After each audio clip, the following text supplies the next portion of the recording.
EPS topic කොරියානු භාෂා විභාගය සහ කොරියානු රැකියාව සම්බන්ධයෙන් උනන්දුවක් දක්වන සියලුම දෙනා වෙනුවෙන් තමයි අද වීඩියෝ එක කරන්නේ. විශේෂයෙන් වීඩියෝ එක කරන්න හේතුව 2025 වර්ෂයට අදාළ පළවෙනි රැකියා කෝටාව සහ ඒ සම්බන්ධ ප්‍රශ්න සහ ඒ ගැන පොඩ්ඩක් කතා කරන්න තමයි වීඩියෝ එක කරන්නේ. ඉතින් ඉස්සෙල්ලම කතා කරන්න ගොඩක් අය අහනවා ඇග්‍රීමන්ට් සයින් කරන්න කොච්චර කී දෙනෙක් ගිහින් හිටියද කියලා. 17:31ක් විතර ගිහින් හිටිය කියලා මම ඔයගලන්ට කලින් කිව්වා. ඒ වගේම 18 වෙනිදා 45ක් වගේ හිටියා. ඒ හිටපු ප්‍රමාණයෙන් ගෑනු ළමයි 3 දෙනෙක් ඉඳලා තියෙනවා සහ ස්පෙෂල් එක්සෑම් කරපු එක්කෙනෙක් ඉඳලා තියෙනවා. ඉතින් 19ක් තොරතුරු ලැබුණොත් ඕගලන්ට දෙන්නම්. තොරතුරු ලැබුණොත් දෙන්නම්. ඉතින් ගොඩක් අය මේක පටලවගෙන නිකන් සමහරක් අය මටත් කමෙන්ට් කරලා තිබුණා එහෙම කියන්නේ කොහොමද ඔයා ඇග්‍රීමන්ට් ආපු ප්‍රමාණය කියලා. මට ඇග්‍රීමන්ට් ආපු ප්‍රමාණය මට නෙමෙයි කාටවත් එහෙම ඇග්‍රීමන්ට් ආපු ප්‍රමාණය පිට ඉන්න කෙනෙක්ට කියන්න බෑ. අපි කවුරුත් ගෙස් කරලා තමයි මෙච්චර විතර එන්නේ නැති කියලා හිතන්නේ. හැබැයි ඇග්‍රීමන්ට් සයින් කරන්න ගිහපු ගාන කියන්නේ එතනට දැන් සයින් කරන්න කී දෙනෙක් එනවද කියලා අපිට කියන්න පුළුවන්. මොකද එතෙන්ට යන අයගෙන් තොරතුරු ලැබෙනවා. ඒ සයින් කරන්න ගිහිපු ප්‍රමාණය සමස්ත ඇග්‍රීමන්ට් ප්‍රමාණය නෙමෙයි. ඇග්‍රීමන්ට් සයින් කරන්න යන්නේ ඇග්‍රීමන්ට් එකක් ආවම දැන් සමහරක් අය කොරියන් යන්න වෙබ් එකේ හිටියට ඒගොල්ලන් මේ කොහොමද මේක වෙන්නේ කියලා දන්නේ නැහැනේ. ඔයගොල්ලන්ට ඇග්‍රීමන්ට් එකක් ඇවිල්ලා ඒක ෆෝවර්ඩ් වෙනවා. ඒ ෆෝවර්ඩ් වුණාට පස්සේ ඔයගොල්ලන්ට මැසේජ් එකක් එනවා. ඔයගොල්ලන්ට මුදලුත් අරගෙන ඒ ඇග්‍රීමන්ට් එක සයින් කරන්න විදේශ සේවාවකට එන්න කියලා. අන්න ඒගොල්ලන්ගේ ප්‍රමාණය තමයි අපි මේ කියන්නේ. එතකොට තව පිරිසක් ඉන්නවා ඇග්‍රීමන්ට් ඇවිල්ලා. නමුත් තාම ෆෝවර්ඩ් වෙලා නැහැ. එහෙම නැත්නම් ෆෝවර්ඩ් වෙලා මැසේජ් එක ආවේ නැහැ. අන්න ඒගොල්ලන් එක්ක එකතු බැලුවම සාමාන්‍ය ලොකු ප්‍රමාණයක් ඇග්‍රීමන්ට් ඇවිල්ලා තියෙනවා. ඒ වගේම ට්‍රේනින් ඩේට් එක වැටලා තියෙනවා බහුතරයක් දෙනාට 21. ඒ කියන්නේ මාර්තු 21. දැන් මාර්තු 21 ට්‍රේනින් ඩේට් වැටෙනවා කියන්නේ මීට කලින් කෝට වලින් ඇග්‍රීමන්ට් ආපු අය ඔක්කොම ට්‍රේනින් ඉවරයි කියන එක. එතකොට මේ ප්‍රමාණය දැන් ඉවරයි අන්තිම සෙට් තමයි දැන් යවන්න ඉන්නේ. එතකොට 21 මෙයාලට ට්‍රේනින් වැටෙනවා කියන්නේ ඒගොල්ලන්ට ඉක්මනට ඒගොල්ලන්ගේ වීසා වැදිලා ඒ කාරණා ටික ඉෂ්ට වුණාට පස්සේ ඒගොල්ලන්ට ඉක්මනට කොරියාවට යන්න පුළුවන්. ඉතින් නිෂ්පාදන සහ නැවතැනීම් අංශ වලට අදාළව මේ වෙනකොට ඇග්‍රීමන්ට් ලැබිලා ඉවරයි. කාල සීමාව ඉවරයි 12 ඉඳලා 18 වෙනකන් තමයි ඇග්‍රීමන්ට් ලැබෙන්න තිබ්බේ. ඉතින් ඇග්‍රීමන්ට් සැලකිය යුතු ප්‍රමාණයක් ලැබුණා. කොට දෙනේ මේ 17 සහ 18 ඇග්‍රීමන්ට් ටිකක් අඩු වෙන්න ලැබුණේ කියලා අහලා තිබ්බා. 17යි 18 ඇග්‍රීමන්ට් ලැබුණා. ඉතින් අපිට හරියටම කියන්න බෑ අඩු වෙන්න ලැබුණේ කියලා. අර කවුරුත් මේක තීරණය කරන්නේ මේ ෂෙයා වෙන තොරතුරු වලින්නේ. ඉතින් මම ඔයගොල්ලන්ට මෙහෙම කියන්නම්. ඇග්‍රීමන්ට් එන කවුරුවත් ඇග්‍රීමන්ට් ආව කියලා ඕගොල්ලන්ට කියන්න බැඳිලා නැහැ. දැන් උදාහරණයකට ක්ලාස් එකට එන අපේ ක්ලාස් එකකට එන වෙන ගුරුවරගේ ක්ලාස් එකට යන සමහරක් අය එක්සෑම් එක පාස් වෙලා ස්කිල් පාස් වෙලා වෙබ් එකට වැටලා ඒ ක්ලාස් එකෙන් තමයි ඉගෙන ගත්තේ. හැබැයි එයා ඒ ක්ලාස් එකට මුදල් ගෙවලා තමයි ඉගෙන ගත්තේ. නිකන් උගන්වන්නේ නැහැනේ. දැන් මම නම් නිකන් උගන්වන්නේ නැහැ. වෙන ගුරුවරුත් එහෙමයි. ඒකට අපි නිකන් උගන්වන්නේ නැති වුණාම එයාලා අපිට මුදල් ගෙවලා තියෙනවා. ඒ මුදලට හරියන්න අපි උගන්වලා තියෙනවා. ඒගොල්ලෝ ඉගෙනගෙන තියෙනවා. ඉතින් එතනින් ඒක ඉවරයි. ඒගොල්ලන් අපිට කියන්න ඕන කියලා බැඳිලා නැහැ කොයි වෙලාවකවත්. එයාලගේ මනුස්සකමට එයාලා කියන එක හරි. සමහරක් අය කොරියාවට ගියාට පස්සේ Facebook එකේ එහෙම දාන ෆොටෝ එකකින් තමයි අපි දන්නේ ආ මූ මගේ ගාව හිටපු එකෙක් අපෙන් ඉගෙන ගත්ත එකෙක් අන කොරියාවේ ඉන්නවා. එහෙම කියලා දැනගන්න. සමහර විට අන්න අල්ලපු ගෙදර එක කොරියාවේ ඉන්නවා කියලා මෙහා අනිත් ගෙදර කෙනා දැනගන්නේ ෆොටෝ එකක් දැකලා. ඉතින් කිසිම කෙනෙක් බැඳිලා නැහැ ඔයගොල්ලන්ට තොරතුරු දෙන්න. ඒක තමයි ඔයගොල්ලන්ට තියෙන ප්‍රශ්නේ. එයාලා ඇග්‍රීමන්ට් ආවට කියන්නේ නැහැ. සමහරක් අය බයිනවා මුන් ඇග්‍රීමන්ට් ආවට කියන්නේ නැහැනේ. එහෙම කියලා. එහෙම කවුරුවත් බැඳිලා නැහැ. ඉතින් ඒක නිසා ඇග්‍රීමන්ට් කොච්චර ලැබුණද කියලා අර පිටින් අපිට තොරතුරු දැනගන්න බෑ හරියටම 100%ක් නිවැරදිව විදේශ සේවාවකින් මේ තොරතුරු එළියට දෙන්න ඕන. ඉතින් දැන් 19 බදාද ඉඳලා පටන් ගන්නේ දීවරාංශය, සේවාංශය සහ ඉදිකිරීම් අංශ වලට අදාළව ඇග්‍රීමන්ට් එන දවස් ටික. 19 ඉඳලා 25 වෙනකන් දවස් 7ක් තියෙනවා. ඒ දවස් 7න් 22 සහ 23 අපිට අයින් කරන්න වෙනවා සෙනසුරාදා ඉරිදා දවස් නිසා. එම් බැලුවම දවස් 5ක් තියෙනවා 19 20 21 24 25 කියන දවස්වල ඇග්‍රීමන්ට් එනවා.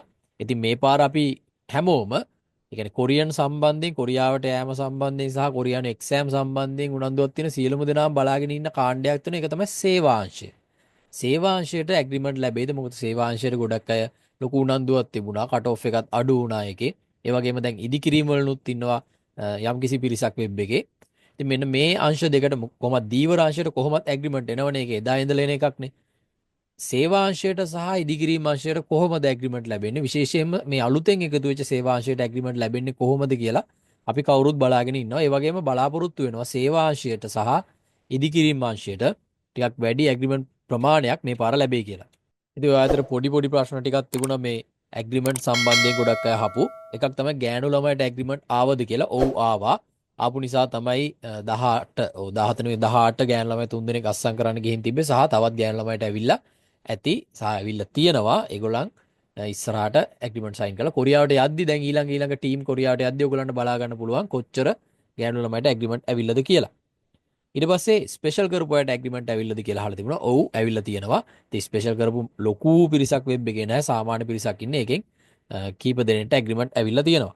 ඊළඟ කාරණාව තමයි මේ 2024 එක්සෑම් කරලා මේ වෙබ් එකට වැටිච්ච අලුතින්ම වෙබ් එකට වැටිච්ච අයට ඇග්‍රීමන්ට් ඇවිල්ලාද කියලා. දැන් ෂිප් බිල්ඩින් වලට අදාළව ඇග්‍රීමන්ට් ඇවිල්ලා තියෙනවා. ඒ වගේම නිෂ්පාදන ආශයනුත් ඇවිල්ලා තියෙනවා. ඉතින් ඒක ඒගොල්ලන්ගේ වාසනාව. අපි කොච්චර කොහොම කිව්වත් කවුරු මොන විදියට ඒක අර්ථකථනය කරන්න හැදුවත් ඒක වාසනාව තමයි. ඒක නිසා තමයි ඒගොල්ලන් වෙබ් එකට වැටිලා මාසයක් එකහමාරක් වගේ ඇතුළත එච්චර උනේ නැති තරම්. මොකද දෙවනි මාසේ වගේනේ ඒගොල්ලන් වෙබ් එකට වැටෙන්නේ. එහෙන් බැලුවම නිකන් හරියට සති ගාණක් වගේ. ඒගොල්ලන්ට ඇග්‍රීමන්ට් එකක් ආවේ ඒගොල්ලන්ගේ වාසනාව නිසා තමයි. ඒ වගේම තව පුංචි කාරණාවක් කියන්න ඕන. දැන් ඇග්‍රීමන්ට් නිසා මේ කොරියානු රැකියා නිසා ඕගොල්ලන් අතර අර වචන හුවමාරු තියාගන්න එපා. මොකද මම මෙහෙම කියන්නේ මගේ channel එකේම කමෙන්ට් වලින් එහෙම දාලා තිබුණා.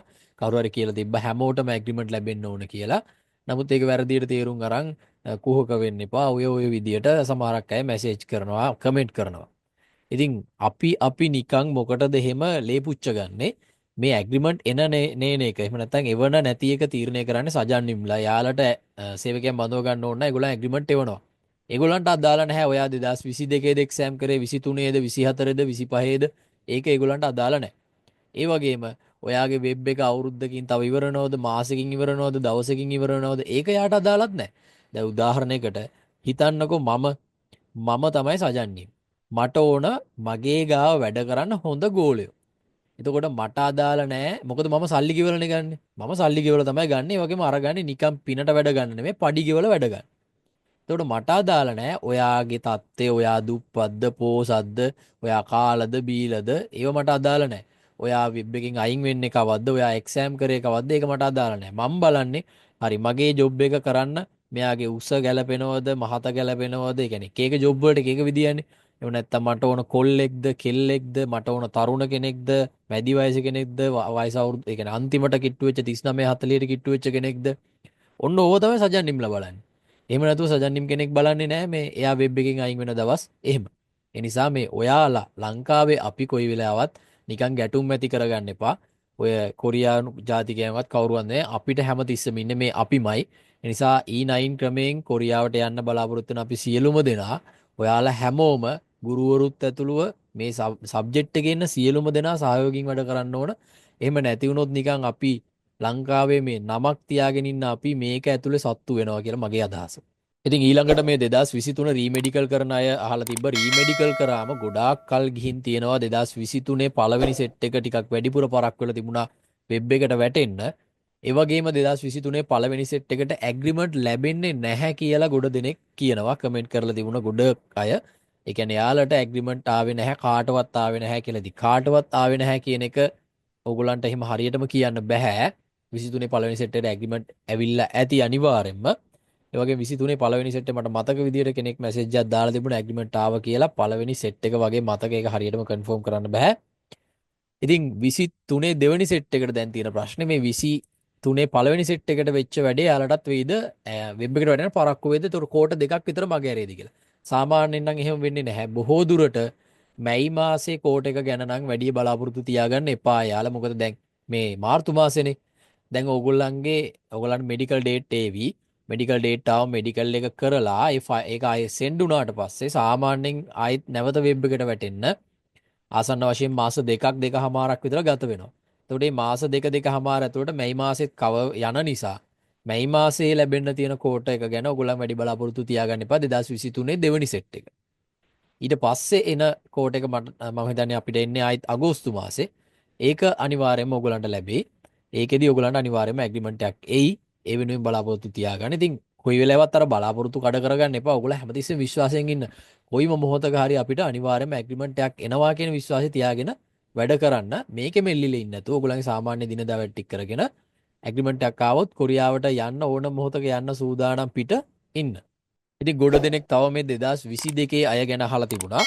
2022 බහුතරයක් දෙනා 2025 අවුරුද්දේ කියන්නේ 2022 එක්සෑම් කරපු අය 2025 අවුරුද්දේ 11 වෙනි මාසේ වගේ වෙබ් එකෙන් ඒගොල්ලන්ගේ අවුරුදු දෙකම කාල සීමාව ඉවර වෙලා අයින් වෙන්න තමයි ඉන්නේ. එතන ගොඩාක් අය නැහැ 2022 ඊටාම සුළුතර පිරිසක් තමයි ඉන්නේ. ඒ වගේම කීප දෙනෙක් කියලා තිබුණා 2022 සෙට් එකේ සෙට් එකක් ඉන්නවා මේ මැයි මාසේ වෙබ් එකෙන් අයින් වෙන කියලා. ඒක නම් මම හරියටම දන්නේ නැහැ එම සෙට් එකක් ඉන්නවද කියලා. මට නමුත් කීප දෙනෙක් දාලා තිබ්බා මේ 11 වෙනි මාසේ නම් අයින් වෙන සෙට් එකක් ඉන්නවා. ඉතින් මැයි මාසේ අයින් වෙන අය හිටියොත් ඇත්තටම එයාලට අසාධාරණයක් يعني එයාලට ඇග්‍රීමන්ට් නාවොත් මේකෙන් ඒගොල්ලන්ට හරිම පාඩුවක් වෙන්නේ. මොකද මැයි මාසේ කෝට් එක බොහෝ දුරට ඒගොල්ලන්ට ලැබෙන්නේ නැහැ. ඉතින් මේ එයාලගේවත් ඔයාලගේවත් හිත කඩන්නවත් කියන කතාවක් නෙමෙයි. කොරියන් එක්සෑම් එක කරලා හැමෝම තේරුම් ගන්න මේක අලුතෙන් කොරියන් කරන නංගිල මල්ලිලා හරි ඉන්නවනම් එයාලටත් කියන්න ගුරුවරු කියන බොරු වලට අහු වෙන්න එපා. ඇත්තටම මට මෙච්චර කාලයකට මම මේ ඇත්ත කියන ගුරුවරයෙක් විදිහට මම දැක්කේ බානු කියලා channel එකකුත් තියෙනවා ඔයගොල්ලන් ගිහින් බලන්න. එයා කෙලින්ම කියනවා මේ කොරියන් එක්සෑම් එක කරපාලියට කොරියාවට ගන්නෙ නැහැ. ඔයගොල්ලන් මේ එක එක්කෙනාගෙන රැලි වලට අහු වෙන්න එපා කියලා. ඒක තමයි ඇත්ත කතාව. අපි ඕක කිව්වම ඔයාලා අපිත් එක්ක තරහ වෙන්න එනවා. නමුත් ඇත්ත කතාව තමයි ඔයාලා කොරියන් එක්සෑම් එක කරලා වෙබ් එකට වැටුණට කොරියාවට අනිවාර්යයෙන්ම ගන්නවා කියලා නීතියක් නැහැ. ඒ වගේම විදේශ සේවාවකට දැන් ඔයගොල්ලන් දිගින් දිගටම බයිනවා. සමහරක් අය මටත් කමෙන්ට් කරලා දෙමුණා අපි ඒ මොන හරි කියන්නේ එයාලට ගිහලා ඉල්ලීමක් කරන්නද විදේශ සේවාවකට කියන්නද වෙබ් එක පුරවන්න එපා කියලා එහෙම. කොරියන් HRD එකෙන් තමයි තීරණය කරන්නේ එක්සෑම් කරනවද නැද්ද කියලා. ඒ වගේම HRD එකෙන් සාමාන්‍යයෙන් අපි දන්න තරමින් වෙබ් එකේ 12000 ක විතර පිරිසක් ඉන්න ඕන. නමුත් දැන් එච්චර නැහැනේ. වෙබ් එකේ 12000 ක විතර පිරිසක් ඉන්න ඕන ඒකෙන් තමයි තෝරලා ගන්නෙ. ඒකට තමයි වෙබ් එක පුරවන්නේ. එතකොට ඔයගොල්ලන් හිතන්න මේ සියලුම දෙනා කොරියාවට ගන්නවා කියලා එහෙම නීතියක් නැහැ. මට මතක තරමින් 12000ක වගේ පිරිසක් වෙබ් එකේ ඉන්න ඕන. සියලුම දෙනා කොරියාවට ගන්නවා කියලා එහෙම නීතියක් කොහෙවත් නැහැ. හැබැයි වර්තමානයේ බහුතරයක් දෙනාට ඒ කියන්නේ 95%කට විතර chance එක ලැබෙනවා කොරියාවට යන්න. ඒක හොඳ දෙයක්. ඉතින් ගුරුවරු කියන්නේ කොහොම නෙමේ කොරියන් එක්සෑම් එක කරපල්ලා අනිත් ඔක්කොම ඇතෑරපල්ලා ඕ ලෙවල් කරලා වැඩක් නැහැ, ඒ ලෙවල් කරලා වැඩක් නැහැ, ලංකාවේ විභාග කරලා වැඩක් නැහැ, කැම්පස් ගිහිල්ලා රස්සාවක් හම් වෙනකන් උඩ බලාගෙන ඉන්න ඕන, පාරවල් ගානේ රස්තියාදු වෙන්න ඕන. ඔහොම අදහස් දාන ගුරුවරු ලංකාවේ ඕන තරම් ඉන්න කොරියන් ගුරුවරු. ඒකට හේතුව ඔයාලා කොරියන් එක්සෑම් එක කරන් ඉගෙන ගන්න යනවනම් ඔයාලා මගේ ගාවට එනවා කියන්නකෝ. කෝස් එක 30000ක් දීලා ගත්ත කියන්නකෝ. ඔයාලා හිතන්නකෝ ඕගොල්ලන් 100ක් එනවා. 200ක් එනවා 500ක් එනවා 1000ක් එනවා මම බලන්නේ මගේ ඒ ගොඩ වැඩි කරගන්න. මොකද ඔයාලා තමයි මට සල්ලි ගෙවන්නේ මම පදින වාහනේට මගේ ගෙදරට මගේ අනිත් බිල් මම ආතල් එකේ ඉන්නේවට මම කන බොනේවට මම ජොලි කරනේවට ඔක්කොටම බිල ගෙවන්නේ ඕගොල්ලන්. ඉතින් මම බලන්නේ මගේ කස්ටමර්ස්ලා ටික වැඩි කරගන්න. ඒ නිසා මම රටේ නැති බොරු කියනවා. ඉතින් මේ බොරු වලට අහු වෙන්න එපා. යථාර්ථයේ තේරුම් අරන් ඕගොල්ලන් ඉන්න. ඉතින් මේ 2022 සෙට් එකට ඇග්‍රීමන්ට් එක ලැබෙන්නේ කියලා හැමතිස්සෙම මම කියනවා. ඒ වගේම 2022 සෙට් එකක් ඉන්නවා 25 11 වෙනි මාසේ එළියට යන.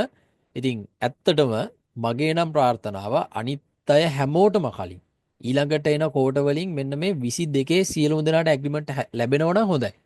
අනිත් අයට කල් තියෙනවා තව. මේ මිනිස්සු පව්. මොකද සමහරක් අය ඉන්නවා අවුරුදු මීට කලිනුත් වෙබ් එකේ ඉඳලා අයින් වෙච්ච අය. ගර්ල්ස්ලත් ඉන්නවා. ඒ අතර ගර්ල්ස්ලට නම් පොඩ්ඩක් chance එක අඩු ගතියක් තියෙනවනේ. නමුත් කොල්ලොත් ඉන්නවා. ඉතින් පව් කොහොම වුණත් ඒ හැමෝම බලාපොරොත්තු තියාගෙන ඉන්නේ. ඉතින් කාගේවත් බලාපොරොත්තු ඔයාලගේවත් 2023 හෝ 24 කිසිම කෙනෙක්ගේ බලාපොරොත්තු කඩ වෙන්න හොඳ නැහැ. අපි කොච්චර කොහොම කිව්වත් අපි මේ කොරියාව ගැන ලොකු බලාපොරොත්තුවක් තියාගෙන ඉන්නේ. ඒ නිසා නමුත් ඕගොල්ලෝ හැමතිස්සෙම අර යථාර්ථය ඔළුවේ තියාගෙන ඉන්න. මෙහෙම ගැටලුවක් තියෙනවා. ඔයගොල්ලන්ගේ ටාගට් එක කොරියාවට යෑම නම් හදිස්සි හරි ඔයගොල්ලන්ගේ මොනවාම හරි මම කියන්නත් කැමති නෑ මෙහෙම ඔයගොල්ලන්ට එහෙම බෑඩ් ලක් එකක් නැහැ. කියන්නේ මොනවාම හරි මිස්ටේක් එකක් නිසා හරි අන්තිම මොහොතට එන්න ආවොත් වෙබ් එකේ අන්තිම කාල සීමාවට කිට්ටු වෙනකොට ඒ කාල සීමාවේ ආයෙත් එක්සෑම් එකක් තියෙනවා ඇඩ්මිෂන් දාලා එක්සෑම් එක කරන්න.